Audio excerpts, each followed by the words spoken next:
Lava మధ్యలో ఉన్న హైలాండ్స్‌ని దాటుకొని ఇటుకల్ని పేర్చాల్సి ఉంటుంది మీ స్థానంలో అంటూ 'బిగ్ బాస్' ఇచ్చిన ఈ టాస్క్‌లో ప్రతి బ్రజర్‌కి కూడా ఒక్కొక్క కంటెస్టెంట్ ఎలిమినేట్ అవుతూ ఉంటారు. మొదటి ట్రిప్‌లోనే గౌతమ్ అయితే అవుట్ అయిపోవడంతో గౌతమ్ కోపానికి ఇంకా శాంతిస్తూ కనిపించేశాడు. ఇక రతిక సైతం కెప్టెన్ అవ్వకుండానే రాధికగా అయితే పక్కకి వచ్చేసింది. ఇలా హౌస్‌మేట్స్ మధ్యన వరుసగా అయితే టాస్క్‌లు జరుగుతూ వచ్చేసాయి. ఫైనల్ వరకు అయితే అమర్‌దీప్ అయితే రావడం జరుగుతుంది ప్రియాంకతో పాటు. పల్లవి ప్రశాంత్, అమర్‌దీప్, ప్రియాంక వీరి ముగ్గురికి మరో టాస్క్ బిగ్ బాస్ ఇవ్వగా ఆ టాస్క్‌లో అయితే అమర్‌దీప్‌కి పోటీ పడి ప్రియాంక అయితే విజయం సాధిస్తుంది. కానీ ఈ మధ్యలో కెప్టెన్సీ టాస్క్‌లో ఎన్నో గొడవలు అయితే జరుగుతూ ఉంటాయి.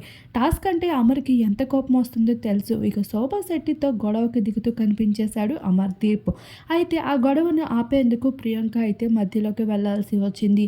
ఇంకోవైపు ప్రశాంత్‌ని అంటున్నాడు అమర్ అని శివాజీ సైతం మధ్యలోకి వెళ్లి ఇచ్చి పడేస్తూ వచ్చేశారు.